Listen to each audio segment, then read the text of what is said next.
नमस्कार दोस्तों। स्टार्ट करते हैं आज की एक बहुत बेहतरीन क्लास। मेंस लेवल की हम चीज़ें कर रहे हैं। मेंस या उससे ऊपर यानी क्या क्या बदलाव आने वाले एग्ज़ाम में आपको मिल सकता है। क्या क्या ऐसी चीज़ है कि जो आपने कर रखी हो जिससे आपको टेस्ट सीरीज में डर ना लगे और एग्ज़ाम में कॉन्फिडेंस बना रहे। ठीक है। कई बार ऐसा होता है कि घर पे हम जो चीज़ पढ़ के जाते हैं ना, आता उसी कॉन्सेप्ट पे है पेपर में, पर अलग फॉर्मेशन में लिखा होता है। तो उसी की तैयारी हम लगातार कर रहे हैं कि कोई भी चीज़ ऐसी ना हो जो आपकी नज़रों से बच जाए। स्टार्ट करते हैं पहले क्वेश्चन से। पहला क्वेश्चन ये है आपके सामने। इस टाइप के आप बहुत सारे क्वेश्चन कर चुके हैं। क्वेश्चन केवल और केवल मैंने इसलिए लिया है क्योंकि इसके अंदर नंबर बड़े बड़े हैं। ठीक है। बाकी इस टाइप का क्वेश्चन कराने का कोई तुक नहीं था, पर नंबर बड़े थे इसलिए मैंने क्वेश्चन लिया है। ए और बी का अनुपात 4:7 है। 4:7 का मतलब है ये 4 से भाग होना चाहिए, 7 से। 7 से नहीं हो रहा है, 7 से नहीं हो रहा है, 7 से ये भी हो रहा है और ये भी हो रहा है। ठीक है। तो यानी दो ऑप्शन तो आपके कट ही गए। ये 4 से भाग नहीं हो रहा है, तो डी ऑप्शन आपका आंसर हो जाएगा। ठीक है, डी ऑप्शन आपका आंसर आ जाएगा। ये तो सिंपल ही क्वेश्चन था जो अभी तक हमने कर रखा था। ठीक है। 4-7 से वेरीफाई करते हैं, फिर अगला ऑप्शन मैच करता है तो 5-6 इस तरीके से आगे। नेक्स्ट क्वेश्चन पे अगर हम जाते हैं, नेक्स्ट क्वेश्चन है आपका ये। इस टाइप की देखिए एक वैरायटी हमने कर तो रखी है, पर इसके अंदर क्वेश्चन घूम कैसे सकता है वो ये है। ए प्लस बी, बी प्लस सी, सी प्लस ए, इसका अनुपात 5:7:6 है। इसकी वैल्यू आपको दे रखी है और आपको सी का मान निकालना है। अब बहुत ध्यान से समझिएगा। अगर आप सबको ऐड करते हैं तो 5, 7, 12 और 6, 18। तो इसका मतलब ये हो गया कि 2 बार ए, 2 बार बी, 2 बार सी, मिला के कितना हो जाएगा? 18 हो जाएगा। और ए प्लस बी प्लस सी कितना होगा? 9। अगर ए प्लस बी प्लस सी 9 है, ठीक है, मैं यहां लिख देता हूं। अगर ए प्लस बी प्लस सी आपको 9 मिल गया, ठीक है, तो अगर मैं बात करता हूं ए की, यहां से क्या मिलेगा? सी मिलेगा। तो सी की वैल्यू कितनी आ गई? 4 आ गई। सी की जगह आप 4 रखते हैं। ठीक है। यहां से क्या मिलेगा? ए मिलेगा। ए की जगह क्या आएगा? 2 आ जाएगा। ए की जगह आप 2 रखते हैं। यहां से क्या मिलेगा? बी मिलेगा। बी की जगह आप 3 रखते हैं। तो आपने क्या देखा? 4 चौक 16, 2 दूनी 4, 16 4 20, 20 में से 9 गया, बचा 11। 11 यूनिट की वैल्यू कितनी है? 66 है। आपको वैल्यू किसकी निकालनी है? सी की। सी की वैल्यू हमने 4 निकाली थी, तो 4 की वैल्यू आपकी 24 हो जाएगी। सी ऑप्शन आपका आंसर आ जाएगा। ठीक है। एक बार दोबारा से देख लेते हैं। इन तीनों को अगर आप ऐड करते हैं तो 18, पर इसमें ए बी सी 2 बार आ रहा है, एक बार की वैल्यू 9 हो गई।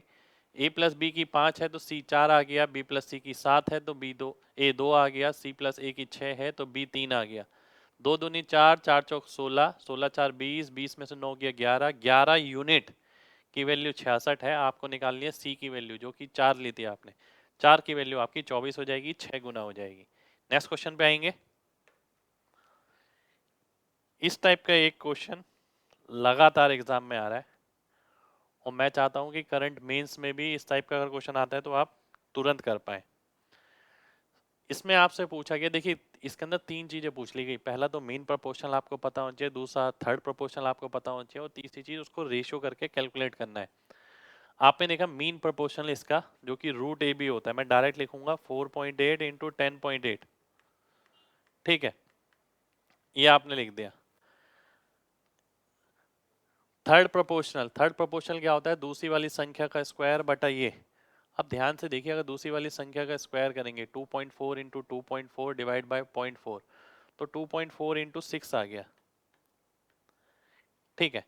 दूसरी वाली का स्क्वायर करेंगे, इससे भाग कर देंगे। अब क्या है यहाँ पर? अगर मैं पॉइंट हटा देता हूँ, पॉइंट हटा दिया तो नीचे 10 आ जाएगा। अगर मैं पॉइंट हटा देता हूँ, 10 यहाँ से कॉमन लिया, 10 यहाँ से, नीचे 10 आ गया। तो नीचे कितना आ गया? 144। नीचे आप लिखेंगे 144। ऊपर वाले पार्ट में अगर आप देखते हैं, 16 इसके अंदर है। ठीक है, इसके अंदर 324, 16 इंटू 16 इंटू 324 यानी 4 इंटू 18। 18 चौक कितना होता है? 72 होता है। 72 दूनी 144। 1:2 आपका आंसर हो जाएगा। तो इस तरीके के क्वेश्चन आपको मिल सकते हैं आने वाले एग्जाम में। मीन प्रोपोर्शनल आपने निकाला, थर्ड प्रोपोर्शन आपने निकाला, ये भी हो सकता है कि भाई क्वेश्चन इस तरीके से बन जाए कि भाई मीन प्रोपोर्शनल का स्क्वायर किया प्लस 3 टाइम थर्ड प्रोपोर्शनल, ऐसा कुछ भी वैल्यू आपको दिया जा सकता है, क्योंकि मीन प्रोपोर्शनल एक वैल्यू हो गई, थर्ड प्रोपोर्शनल एक वैल्यू हो गई, उसके साथ कुछ भी दिया जा सकता है। मान लेते हैं ये एक्स है, ये वाई है, हो सकता है x square plus y square आपसे पूछ लिया जाए, या इस तरीके से कुछ पूछा जा सकता है। नेक्स्ट क्वेश्चन पे आएंगे। ये आपका नेक्स्ट क्वेश्चन। अब देखिए इसके अंदर सभी में आंसर आपको मार्क मिलेंगे, आगे वाले सभी क्वेश्चंस के अंदर। आंसर पे हमें फोकस नहीं करना है, मेन है क्वेश्चन। और ये क्वेश्चन आपका अभी करंट का ही है, एग्जाम का ही क्वेश्चन है। अब आपने देखा कि भाई x को घटाया गया 23 में से, x को घटाया गया 39 में से, x को घटाया गया 32 में से, x को घटाया गया 56 में से। तो क्या हुआ, ये प्रोपोर्शनल हो गए। प्रोपोर्शन का मतलब है इनका अनुपात सेम हो जाएगा। और इसको सॉल्व करने का तरीका मैं बता चुका हूँ। इसका अंतर निकालिए 16, इसका अंतर निकालिए 24, जो अंतर आया है उसका अनुपात निकालिए 2:3। इसका मतलब 3 से इसे गुणा करना है, 2 से इसे गुणा करना है। अब मेन बात यह कि आप कितनी तेज करते हैं, पहले नंबर पे फोकस करेंगे। 23 3 69, 32 दूनी 64, 69 में से 64 गया, बचा 5, -3x -2x, तो ये x की वैल्यू आ गई। तो x की वैल्यू अगर 5 आ गई, 5 आप यहाँ रखेंगे, 5 4 9 और 16, 9 इंटू 16 यानी 144 का रूट आप करेंगे, ये आपका 12 आंसर आ जाएगा। तो 12 आपका आंसर हो जाएगा।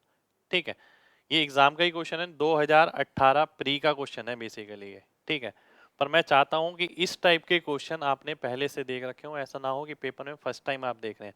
और इसके अंदर कुछ भी पूछा जा सकता है। देखिए थर्ड प्रोपोर्शनल भी पूछा जा सकता था यहाँ पर, कि भाई इसका और इसका थर्ड प्रोपोर्शनल बताइए। ठीक है, अब थर्ड प्रोपोर्शनल का मतलब क्या हो गया कि भाई इसका तो स्क्वायर होगा अपॉन ये आएगा x+4, तो वो क्या आ जाएगा, ये हो गया आपका 15 और 1 16, 16 का स्क्वायर 256, और ये आ गया 5 और 4 9। ठीक है, तो ये आपका उस केस में आंसर हो जाएगा। ये भी पूछा जा सकता है कि थर्ड प्रोपोर्शनल क्या होगा इनका। नेक्स्ट क्वेश्चन पे आएंगे।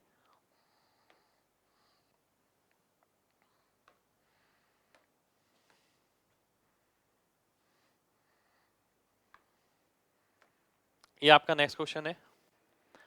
86,700 रुपए की एक राशि को ए, बी और सी में इस तरीके से बांटा जाता है कि ए को अगर 1 रुपया मिलता है यानी 100 पैसे, तो बी को 90 पैसे मिलेगा।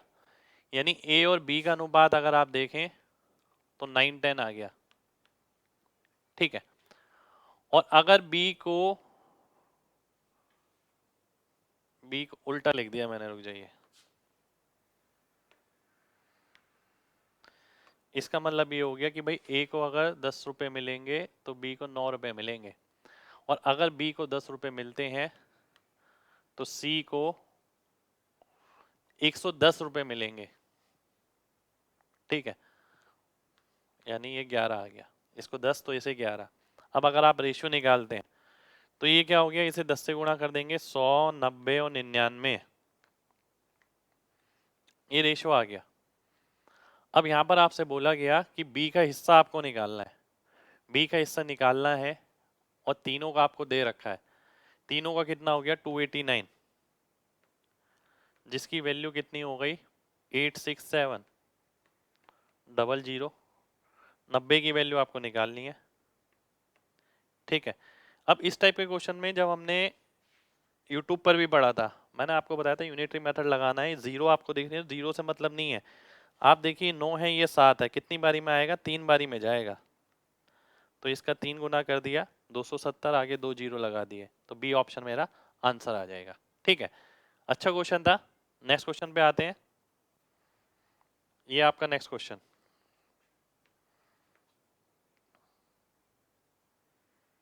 इस टाइप का क्वेश्चन भी देखिए आप पहले कर चुके हैं, इस टाइप का क्वेश्चन भी आप पहले कर चुके हैं।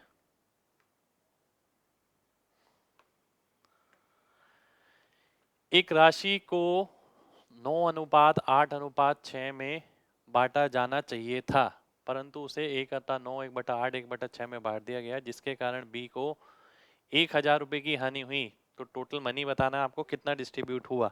ठीक है, ये आपका क्वेश्चन है। 9:8:6, इसका मतलब कितना हो गया, 23 यूनिट। 1/9, 1/8, 1/6, एलसीएम मैं लेता हूं तो 72 हो गया। ठीक है, अब आप देखते हैं एलसीएम मैंने लिया तो 72 हो गया, इसके हिसाब से 8, इसके हिसाब से 9, इसके हिसाब से 12, तो ये हो गया 29 यूनिट। अब ये टोटल सेम रहना चाहिए पहली बात, क्योंकि तभी हम डिसाइड कर पाएंगे। तो इसके लिए हमने क्या करा, इसे 29 से गुणा किया, इसे 23 से गुणा किया, 23 से। अब आप ये देखते हैं कि बी के बारे में बात हो रही है, यानी 29 इंटू 8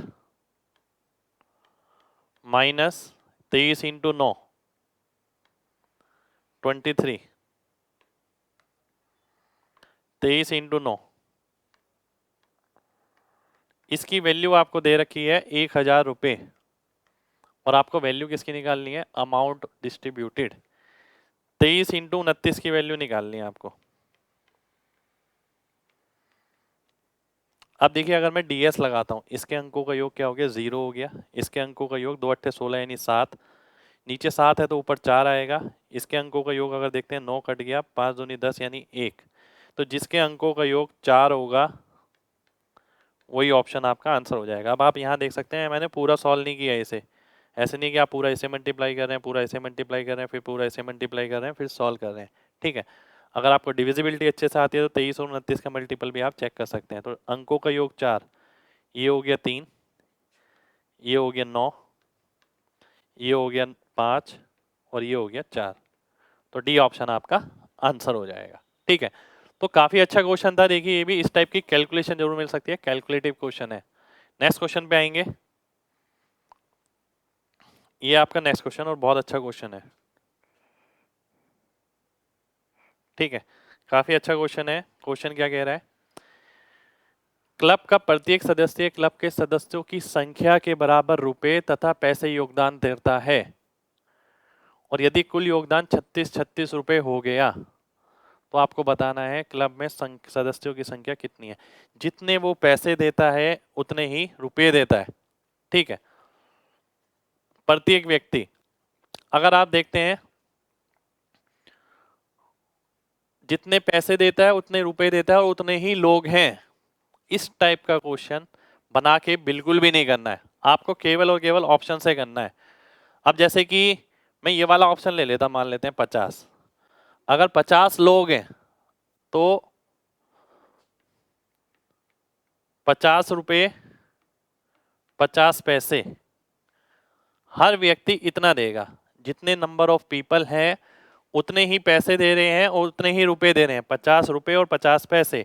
इसको अगर मैं इससे गुणा करता हूं तो 36 36 नहीं आएगा। अगर मैं देखता हूं 60, तो 60 रुपए 60 पैसे, तो 6 6 3600, तो ये हो गया 6 6 36 हो गया, तो 36 36 आपका आंसर हो गया, यानी ए ऑप्शन आपका आंसर हो जाएगा। इस टाइप का क्वेश्चन आपको एग्जाम में जरूर मिल सकता है, क्योंकि अगर आप बना के करेंगे तो क्वेश्चन पड़ेगा थोड़ा सा लेंथी, तो आपको बनाना नहीं है, डायरेक्ट ऑब्जर्व करना है। नेक्स्ट क्वेश्चन पे आएंगे। ये आपका नेक्स्ट क्वेश्चन,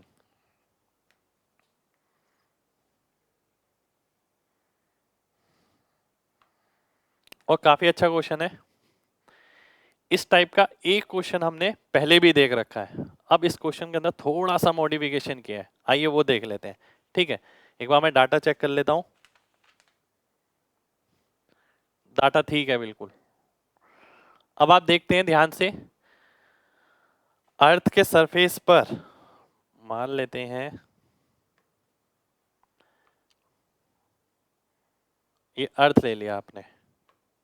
ठीक है, अब वो बोलता है लैंड और वाटर का रेशियो 1:2 है, लैंड और वाटर का टोटल पे, अगर मैं आधा करता हूं ये लैंड और वाटर, ठीक है, इसका रेशियो 1:2 है। ठीक है, ऊपर वाले हिस्से में टोटल जो है वो 9 आ गया, ऊपर वाले हिस्से में जो टोटल है वो 9 आ गया। ठीक है, आपने देखा ये 9 आ गया, तो मैं कोई ऐसी वैल्यू लेता हूं जो 9 से भाग हो सके। ठीक है, तो आप देख सकते हैं अगर ये 3 है, 3 अगर टोटल है लैंड और वाटर का, ठीक है।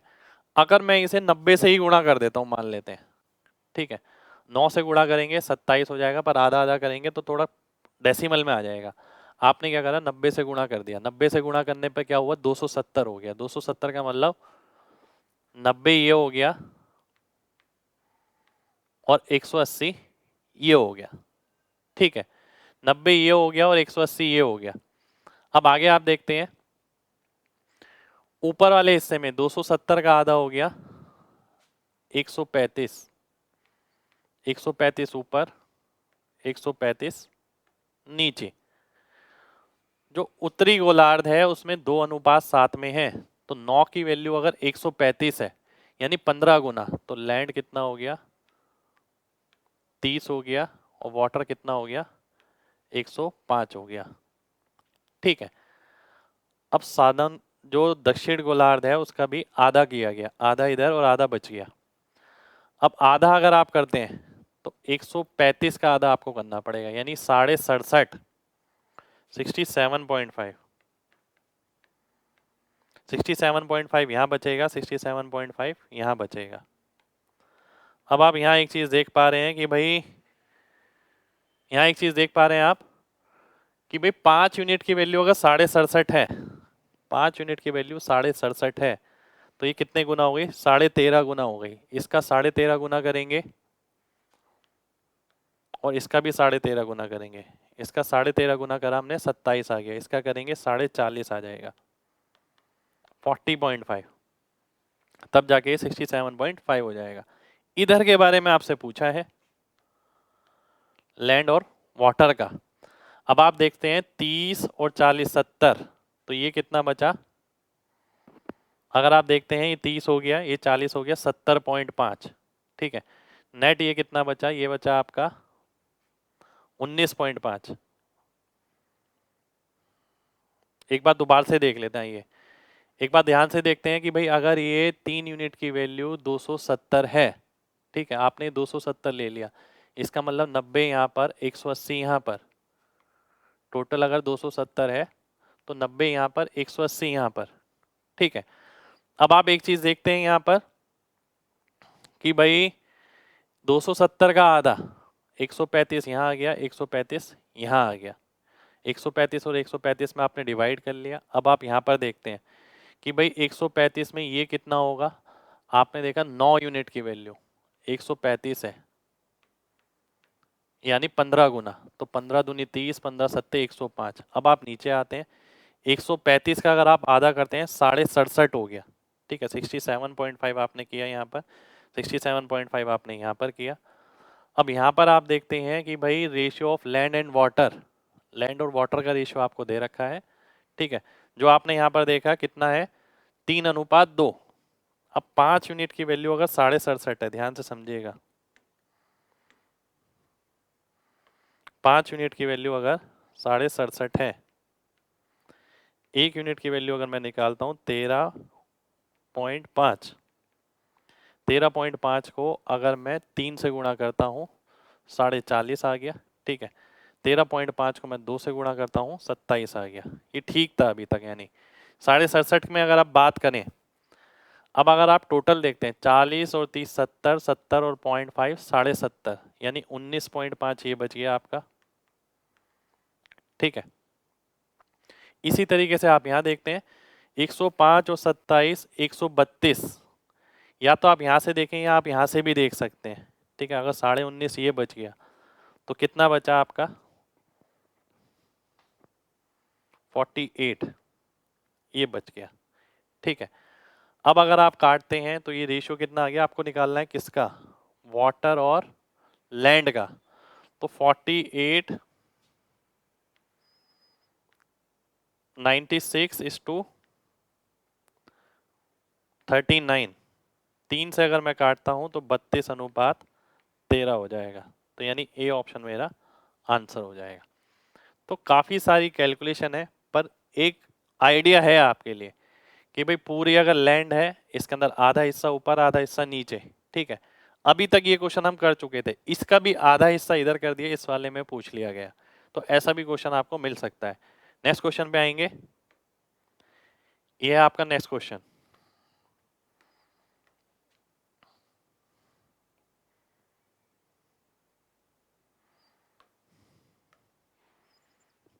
देखिए क्या कह रहा है,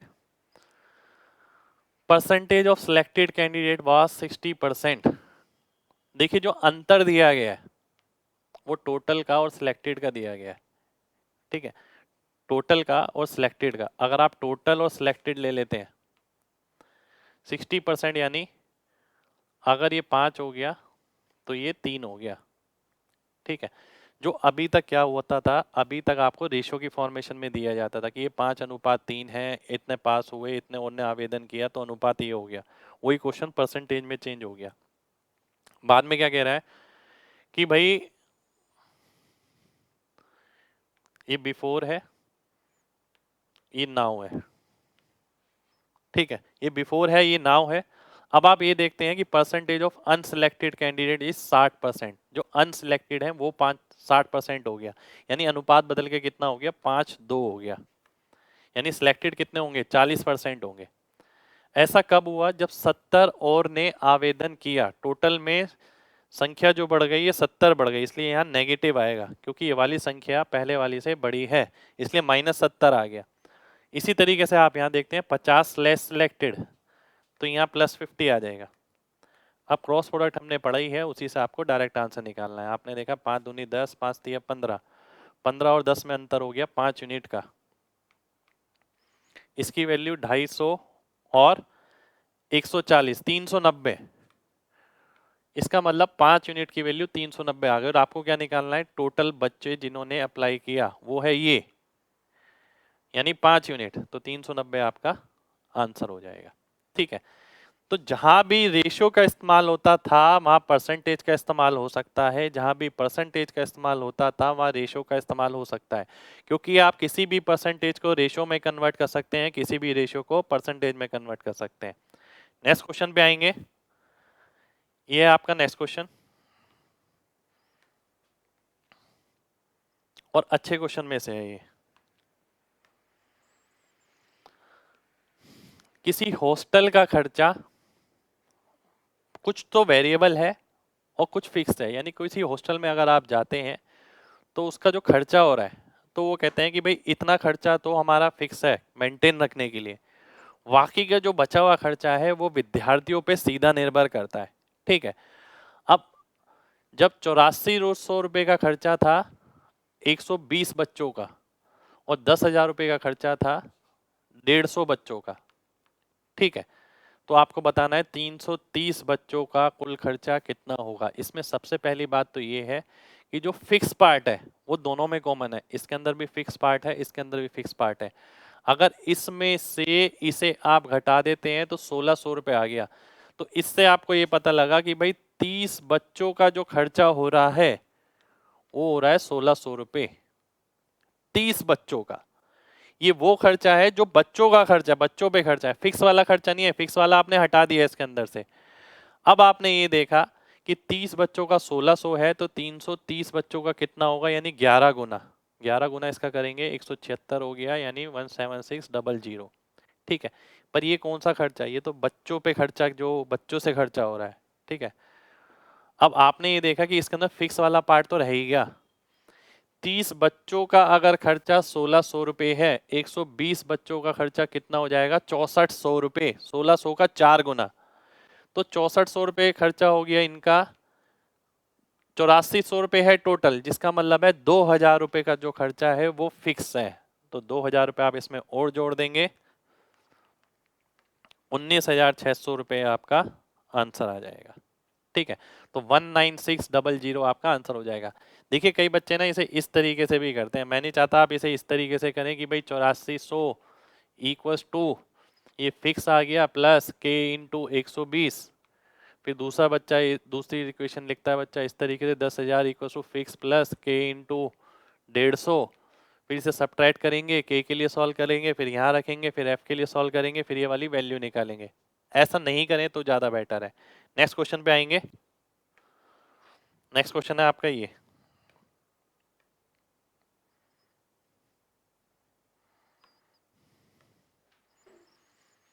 किसी स्कूल में अध्यापक लड़के और लड़कियों की संख्या का अनुपात ये है, 8 नए टीचर और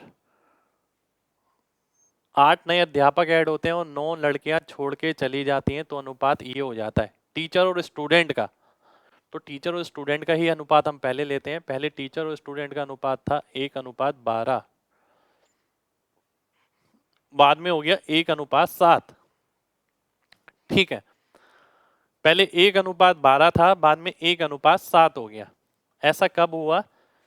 जब 8 नए टीचर शामिल हो गए, यानी ये तो -8 आ गया, और 9 लड़कियां छोड़ के चली गई, यानी ये 9 आ गया। ठीक है, अब आप इसे सॉल्व करते हैं। 7 ये 12, ये 12 में से 7 गया, आ गया 5। 9 और 56 65, 5 की वैल्यू अगर 65 है यानी 13 गुना। ठीक है, तो आप देख सकते हैं स्टूडेंट का 13 गुना आपको करना है। स्टूडेंट किस रेशियो में है? 7:5 में है। ठीक है, तो आपने देखा 7 का 13 गुना 91, गर्ल्स 13 गुना हो गया 65। ठीक है, तो आपको 13 गुना करना था। 5 की वैल्यू 65 का मतलब है इस वैल्यू का भी 13 गुना, इस वैल्यू का भी 13 गुना, यानी आप 7 का 13 गुना करेंगे 91, और 13 पंजे 65 हो गया। अब आपने देखा 9 लड़कियां छोड़ के चली गई, तो अब लड़कियां कितनी बची? लड़कियां बची केवल 56। तो 56 आपका आंसर हो गया, यानी सी ऑप्शन आपका आंसर आ जाएगा। तो बहुत अच्छा क्वेश्चन था। देखिए इस टाइप का क्वेश्चन आपको सेम मिल सकता है। अब मेन डिपेंड ये करता है कि आप घबरा तो नहीं गए। इस पहले हम 2 रेशियो पढ़ के गए थे, अब 3 आ गए, तो गर्ल्स और बॉयज भी तो स्टूडेंट का पार्ट है, तो आपको वो कंबाइन लेने पड़ेंगे। नेक्स्ट क्वेश्चन पे आएंगे।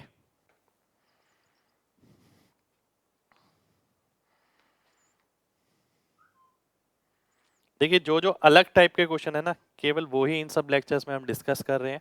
ठीक है, बाकी पूरे बहुत सारे क्वेश्चन हम ऑलरेडी कर चुके हैं। अब हमें फिनिशिंग करनी है 190 प्लस 200 जिसका भी टारगेट है, उनके लिए क्वेश्चन बहुत महत्वपूर्ण है। अब देखते हैं यहाँ पर 2 पॉकेट ए और बी, ए और बी। ए के अंदर 1 रुपये 50 पैसे और 25 पैसे के सिक्के हैं, बी के अंदर 50, 25 और 10 पैसे के सिक्के हैं। Ratio of total amount in A and B is 5:4, और ए के जो सिक्के हैं वो 2, 3, 5, 2, 3 और 5। 1 रुपए के अगर 2 सिक्के हैं यानी 200, 3 है तो 150, और 5 है तो 125। ये हो गया आपका कितना यूनिट? 200, 300, 475। अब ये 5:4 में है। 5 यूनिट की वैल्यू अगर 475 है, ध्यान से समझिएगा, तो 4 यूनिट की वैल्यू आपकी कितनी आ जाएगी? 4 यूनिट की वैल्यू आप निकालते हैं 95 गुना होगी, इसका 95 गुना करेंगे तो 380 आ जाएगा। ठीक है, अब यहाँ पर वो बोल रहा है कि जो बी की पॉकेट में है वो इस अनुपात में है। 50 पैसे के 3 सिक्के, ठीक है, तो ये हो गए 150 यूनिट। 10 पैसे के 8 सिक्के, ये हो गई 80 यूनिट। तो 150 ये हो गया, 80 ये हो गया। ध्यान से समझिएगा, 150 ये हो गया, 80 ये हो गया। 150 और 80 हो गया कितना? 230। आपको कितना निकालना है, बनाना है? 380। यानी ये वाली जो संख्या होगी वो 150 होगी, यानी 25 पैसे वाले 150 यूनिट बनाने हैं, 150 पैसे बनाने हैं, यानी 6 सिक्के होंगे, 6 कॉइन्स। तो इसका मतलब है x की वैल्यू आपकी 6 आ जाएगी, यानी डी ऑप्शन आपका आंसर हो जाएगा। ठीक है, मेन बात तरीका, बार बार मैं बोल रहा हूँ, एक्स वाई की इक्वेशन नहीं बनानी, किसी वेरिएबल में ज्यादा जाना नहीं है, इसी तरीके से आपको करना है। नेक्स्ट क्वेश्चन पे आएंगे।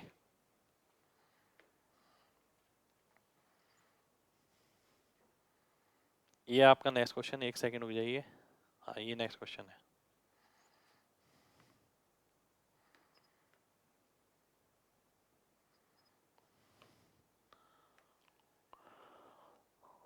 इस टाइप का क्वेश्चन बहुत कॉमन क्वेश्चन में से, और सीडीएस वगैरह में बहुत बार आया इस टाइप का क्वेश्चन। आपको ध्यान से देखना है। मिसिस गिरी 1 दर्जन चूड़ियां खरीदती हैं, 1 दर्जन यानी 12। ठीक है, अब एक दिन वो गिर जाती हैं फर्श पे, और इसमें से ये बताना है टूटी हुई और साबुत चूड़ियों का अनुपात कौन सा हो सकता है। देखिए सीधी सी बात है, टूटी हुई और साबुत चूड़ियों का अगर अनुपात निकालते हैं, ये हो गई 3 यूनिट, ये हो गई 4 यूनिट, ये हो गई 5 यूनिट, ये हो गई 6 unit, total 6, total 5, total 4, total 3।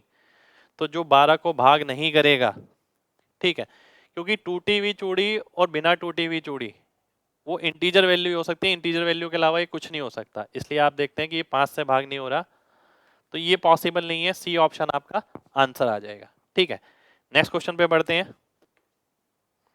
Next question है आपका ये,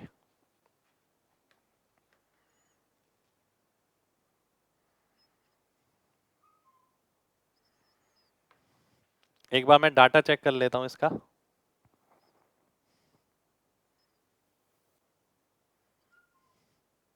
चलिए, डाटा तो एकदम ठीक है।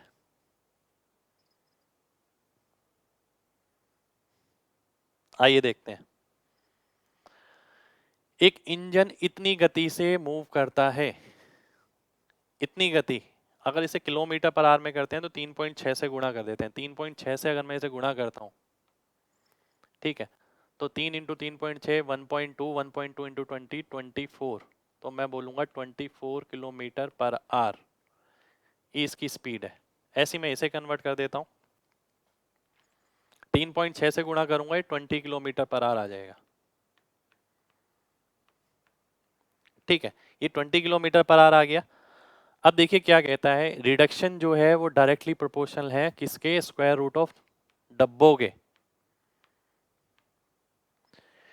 जो उसकी गति में जो कमी आएगी वो कमी किस पे निर्भर कर रही है, इस पे निर्भर कर रही है। ठीक है, अब अगर मैं देखता हूं, ध्यान से समझिएगा, x जो है स्पीड है इंजन की,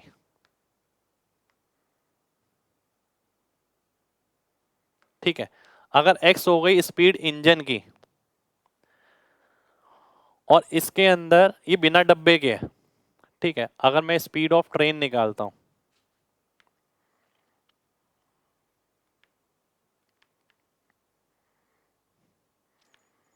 अब आप ट्रेन की स्पीड निकालते हैं, वो कहता है कि ट्रेन की स्पीड कितनी है,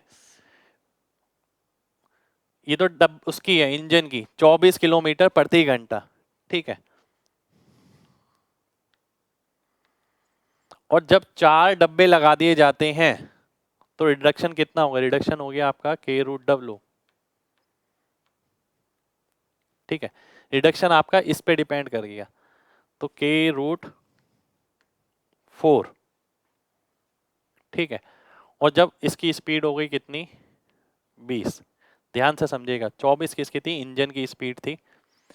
जब 4 डब्बे लगाए गए तो उसकी इंजन की स्पीड कम हुई होगी, कम होके वो स्पीड कितनी हो गई, वो स्पीड इतनी हो गई, तो इक्वेशन बन गई आपकी ये। ठीक है, अगर इसमें से मैं देखता हूं, अगर इसे 20 लाना है, ठीक है, तो ये 4 होना चाहिए, 4 का मतलब ये 2 है, तो k की जगह 2 आना चाहिए, k की जगह आ गया आपका 2। ठीक है, k हो गया आपका 2।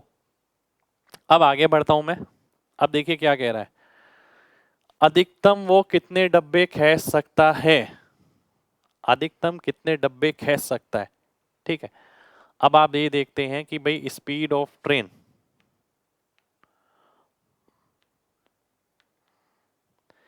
जैसे जैसे रेलगाड़ी की स्पीड कम होती रहेगी, डिब्बे बढ़ते रहेंगे, स्पीड कम होती रहेगी। हम ये देखते हैं स्पीड ट्रेन की जब बिल्कुल 0 हो गई,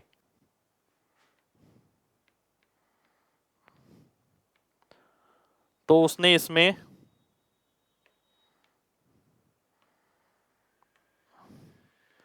कितने डब्बे लगाए। ठीक है, ये हम देखेंगे कि अगर स्पीड ट्रेन की 0 हो गई, सीधी सी बात है, अकेला इंजन चल रहा है, स्पीड तेज चल रही है, आपने इंजन के साथ एक डब्बा लगाया, स्पीड कम हो गई, फिर एक और लगाया और कम हो गई, फिर एक और लगाया और कम हो गई, तो स्पीड जो कम हो रही है वो किस पे निर्भर कर रही है, रूट ऑफ डब्ल्यू पे, रूट ऑफ डब्ल्यू पे डिपेंड कर रही है, कि हमने आगे लगा दिया। तो यहाँ पर पहली इक्वेशन बनी ये कि भाई इंजन की स्पीड तो 24 थी, अब वो कुछ कम हो जाएगी 4 डब्बे लगाने के कारण, और अब स्पीड कितनी हो जाएगी ट्रेन की, इतनी हो जाएगी। ठीक है, अब आपसे पूछा गया कि ज्यादा से ज्यादा कितने डब्बे वो खिसका सकती है। अब आपको ये पता है कि ज्यादा से ज्यादा डिब्बे आप लगा देते हैं तो स्पीड लगातार कम हो रही है। हमने देखा कि जीरो कब होगी, जीरो जब होगी जब डब्ल्यू की वैल्यू आप देखते हैं यहाँ पर 144 आ जाएगी, यानी 144 डब्बे अगर लगा दिए तो ट्रेन पूरी तरीके से रुक जाएगी।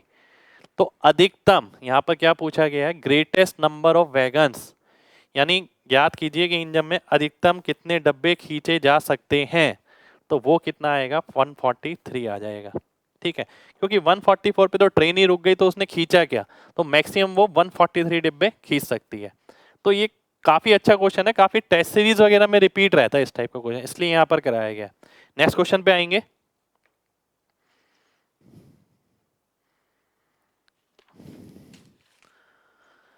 नेक्स्ट क्वेश्चन है आपका ये,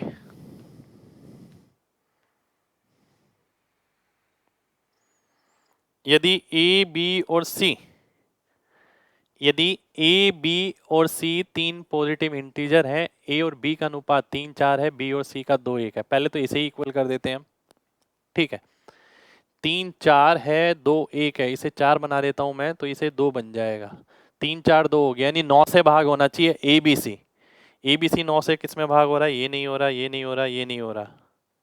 सी ऑप्शन आपका डायरेक्ट आंसर आ जाएगा। ठीक है, तो सी ऑप्शन आपका 9 से भाग हो रहा है, इसलिए ये आपका आंसर हो जाएगा। बहुत सिंपल सा क्वेश्चन था, पर ये सारे ना ऐसे उलझलूल क्वेश्चन है।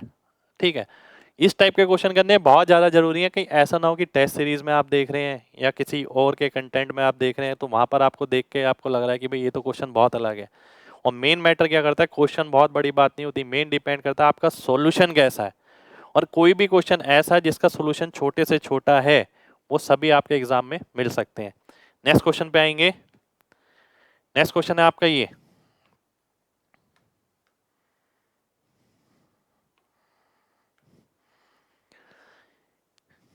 दो व्यक्ति की वर्तमान आयु 36 और 50 है।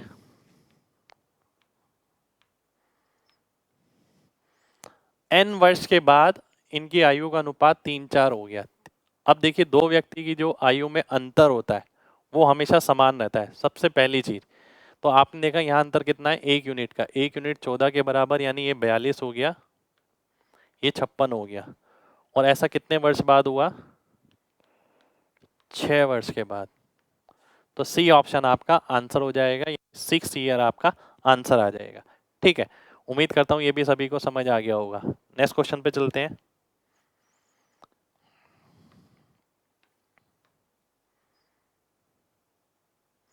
नेक्स्ट क्वेश्चन है ये आपके सामने, the sum of present age of Riya and Abhi is 48 year. अभी 4 साल बड़ा है श्वेता से, तो अगर आर और एस का टोटल निकालते हैं तो वो 44 हो जाना चाहिए। और इनकी प्रेजेंट एज कितनी दे रखी है, 47। तो ये तो निकल ही गया, 11 की वैल्यू 44 हो गई, 7 की 28 हो गई। ठीक है, तो अभी की आज की एज इससे 4 साल ज्यादा है, यानी 32 हो जाएगी।